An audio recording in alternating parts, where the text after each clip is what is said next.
neste momento, Deus, através desta emissora, leva até você mais um programa de fé, com hinos, orações e uma palavra poderosa a seu favor.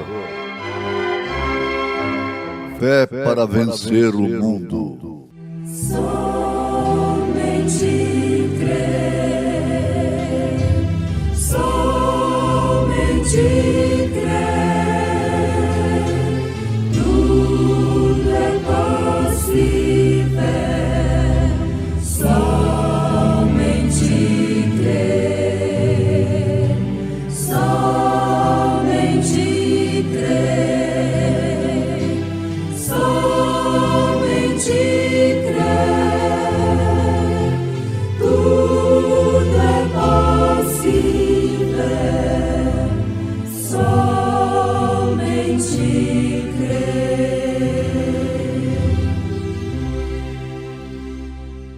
Bem-aventurado aquele que lê e os que ouvem as palavras desta profecia e guardam as coisas que nela estão escritas, porque o tempo está próximo.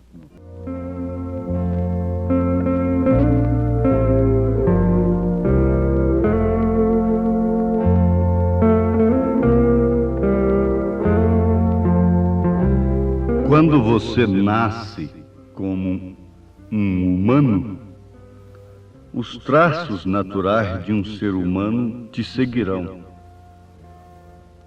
Você não irá morar em uma árvore, tentar voar com seus braços como se fosse um pássaro, entendendo que aquilo são duas asas, ou algo assim. Os atos normais de um ser humano são reconhecidos com bom senso, que aquilo combina perfeitamente com o senso humano. Os atos normais de um ser humano seria trabalhar, casar-se, ter uma família e fazer estas coisas. Isto é natural. Seres humanos normais. Porque você nasceu humano, dotado de instintos humanos, sentidos humanos, e por isso vive como um humano. Então, quando você é um cristão, nascido no Espírito de Deus, você naturalmente toma os atributos de Cristo e tem atos normais de um cristão. Assim como você tem atos normais de uma pessoa humana, você terá também atos normais de um cristão. Agora, para sermos filhos de Deus, é necessário que nascemos no Espírito de Deus, o que significa o novo nascimento. Todos somos criaturas de Deus, mas nem todos somos filhos de Deus. A Bíblia nos mostra isto, e o mundo está testificando. As atitudes, as maneiras dos homens e das mulheres procederem, testificam que de fato isto é verdade, que somente uma pessoa nascida no Espírito de Deus tem atitudes de cristãos. Podemos ser educados, termos formalidades, ética social, tudo mais, mas isso ainda não quer dizer novo nascimento. Isso não quer dizer cristão. mesmo os atos normais de um ser humano estão mostrando que o homem tem perdido a sua mente, bem como a mulher também. O pudor é coisa que é chamada já era, entre aspas. Mas isto prova que as pessoas têm perdido o verdadeiro senso de um ser humano. Porque é humano tentar se cobrir, se vestir. E algum tempo atrás, se uma pessoa tentasse se despir, ela seria levada para o manicômio. Ela seria presa como uma débil mental. Mas o profeta de Deus profetizou, e isto tem se cumprido, que essa demência varreria o mundo.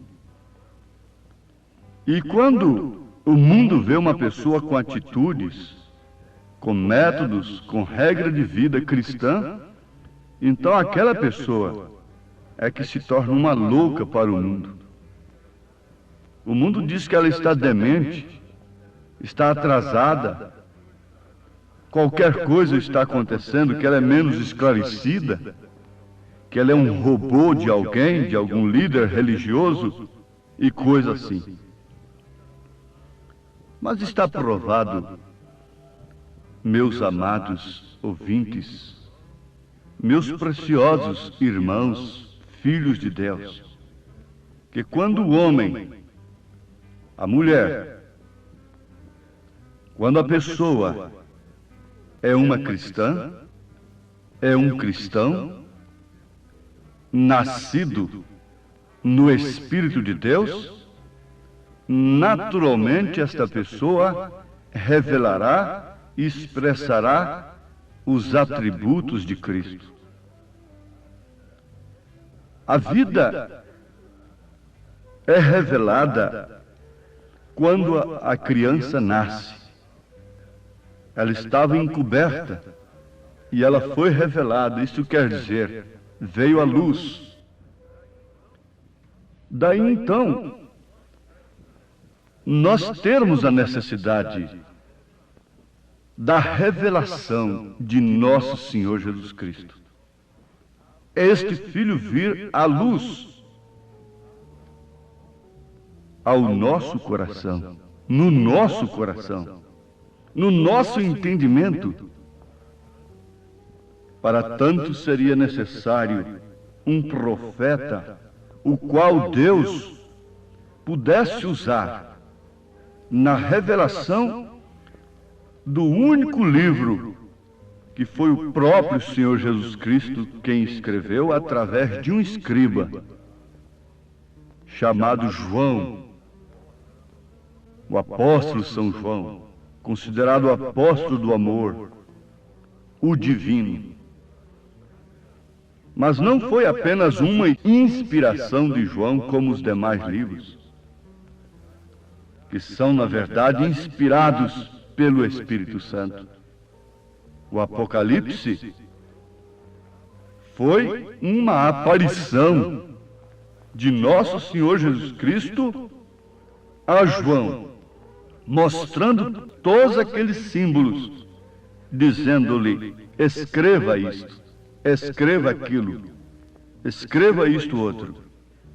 E logo no início do livro está escrito: bem-aventurado aquele que lê, e os que ouvem as palavras desta profecia, e guardam as coisas que nela estão escritas, porque o tempo está próximo. Então o Senhor Jesus Cristo está dizendo que este livro é uma profecia. Sim, é uma profecia. Não é a história da vida de João. O livro de Apocalipse não foi escrito simplesmente para nos deixar uma experiência do apóstolo. O seu exílio para a ilha de Patmos, no mar Ageu. Não. O Apocalipse é mais do que isto. É a revelação de Jesus Cristo nas futuras eras que a igreja teria, os 7 períodos da igreja. Olha como ele se ocupou logo neste primeiro capítulo, com a igreja de Éfeso, Esmirna, Pérgamo, Tiatira, Sardes, Filadélfia, Laodiceia, por último, representando a era em que estamos vivendo. Então, é uma profecia, o Apocalipse, do que aconteceria com a igreja de nosso Senhor Jesus Cristo durante os seus 7 períodos. Seria a manifestação do Cordeiro com 7 pontas, com 7 olhos, com 7 espíritos, que seriam 7 mensageiros, enviados respectivamente em cada era. Então está aí, é uma profecia o livro. Desde que é uma profecia, então necessita-se de um profeta. Porque somente um profeta pode profetizar, pode revelar uma profecia. Considerando que Apocalipse é uma palavra grega, que vem do grego, que quer dizer tirando o véu. Então, necessita-se de um profeta profetizado nesta mesma profecia, neste mesmo Apocalipse, nesta revelação. Apocalipse capítulo 10, versículo 7, fala que nos dias do 7º anjo, o mistério de Deus seria cumprido. Cumprido quer dizer revelado, mostrado. Quando as promessas, quando a profecia que uma virgem conceberia se cumpriu, o Filho de Deus se revelou ao mundo. A virgem concebeu, então aquilo se cumpriu. Aquele mistério se cumpriu. Agora em Apocalipse 10 está dizendo que nos dias do 7º anjo se cumpriria o segredo de Deus, o mistério de Deus, essas profecias. O livro da profecia seria aberto e ele compreende todas as Escrituras. Ele vai mais além do que isto. Mas o conhecimento teórico apenas destas coisas não resolve. Ele tem um objetivo de Deus em si, não de formar matéria controvertida, para que os teólogos de tal ala diferente quebrem a cabeça com ele. Isto é ousadia. Isso é como esquiar em cima de gelo fino. Isto seria somente para um profeta, pois se trata de uma profecia e não poderia ser nunca uma matéria controvertida, desde que os homens reconhecessem a verdade sobre o assunto. Isto não é para nós, isto é para quem Deus enviar. Não é para um mais sábio, um mais entendido, para um escritor daqui chocar com o outro dali acerca do Apocalipse, porque nenhum deles combina, embora respeitam-se mutuamente pareceres conforme seus acordos dogmáticos. Mas vamos lembrar mais uma vez o significado desta palavra que vem do grego, revelação. É Apocalipse. Quer dizer, tirando o véu. Tirar o véu ilustra perfeitamente. Pode ser ilustrado através daquele espetáculo que um escultor promove, mostrando a sua obra esculpida, expondo-a aos espectadores. Aquela obra fica coberta. Depois de terminada, ela fica coberta. A obra foi consumada, mas ficou encoberta, portanto, aos olhos dos homens. Mas quando chega o determinado dia, de ser revelada aquela obra, então é um descobrimento. Tira-se aquilo que está cobrindo, revelando o que previamente estava escondido. Graças te dou, ó Pai, Senhor dos céus e da terra, porque escondeste estas coisas aos sábios entendidos e as revelaste aos pequeninos. Esta oração é de Jesus Cristo, o próprio autor do livro. Agora, o descobrimento não é somente a revelação da pessoa de Cristo, porque você nunca chamaria Jesus Cristo de segunda pessoa se você pudesse ter esta revelação de Cristo, de quem é Jesus. Nesse livro da profecia ele diz: eu sou o Alfa e sou o Ômega. O que quer dizer o princípio e o fim, o primeiro e o último. Ele nunca se identificou como segundo, embora sujeitando-se a este ofício de filho.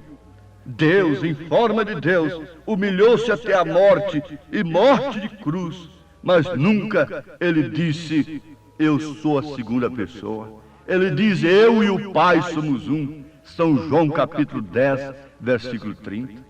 E se você ler alguns versículos antes do versículo 30 de São João 10, você vai constatar que as ovelhas que estão nas mãos de Jesus estão nas mãos do Pai. É a pessoa de Cristo, mas isso não é suficiente. Nós temos aí os unicistas, tão separados de Deus quanto os trinitarianos. Isso não é o bastante, mas a revelação de suas obras durante todas as eras, era por era, nos mostraria o mal que assolou a era passada, nos mostraria a mensagem que deu vida naquela era para os crentes verdadeiros, mas não nos deixaria também inércios, acomodados e descansados somente naquilo que Deus fez na era passada, esperando como alimento o maná de ontem. Não.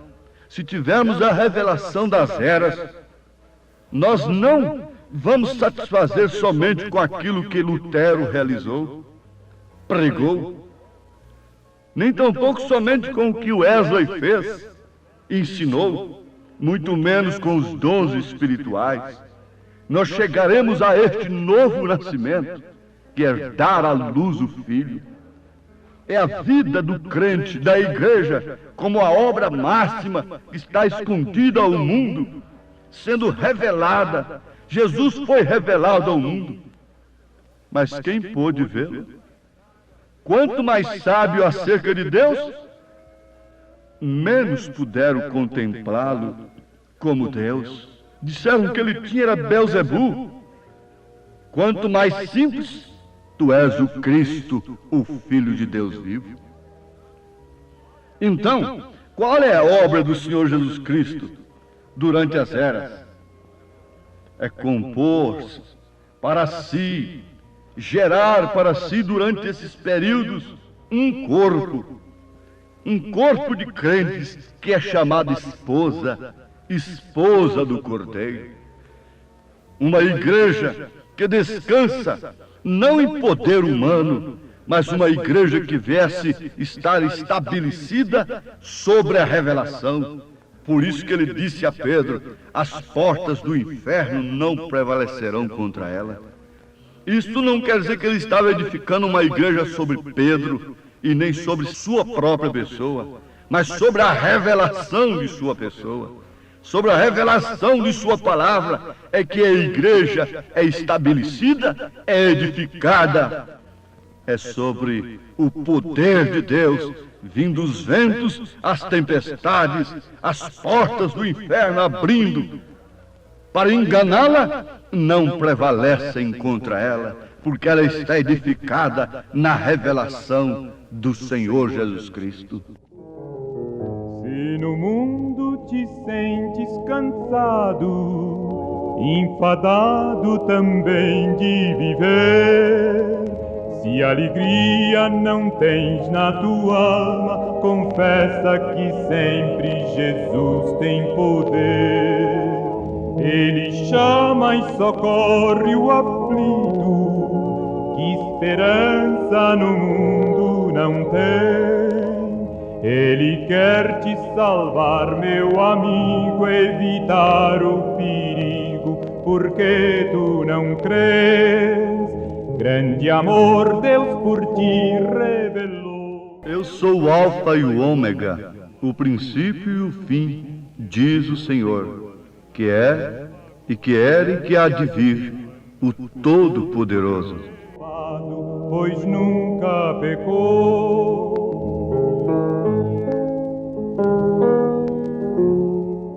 Isso nos fala do poder salvador de Jesus Cristo, mas também nos fala do seu poder de nos sustentar como salvos, sem precisarmos, sem necessitarmos do lenitivo carnal mundano que Satanás tem oferecido para os homens. Ele manifesta o seu poder arrebatador, vindo buscar esta igreja que está estabelecida sobre a revelação de sua palavra. Deus te abençoe, ouvinte amado, que crê de coração nesta mensagem, em nome de Jesus Cristo. Amém.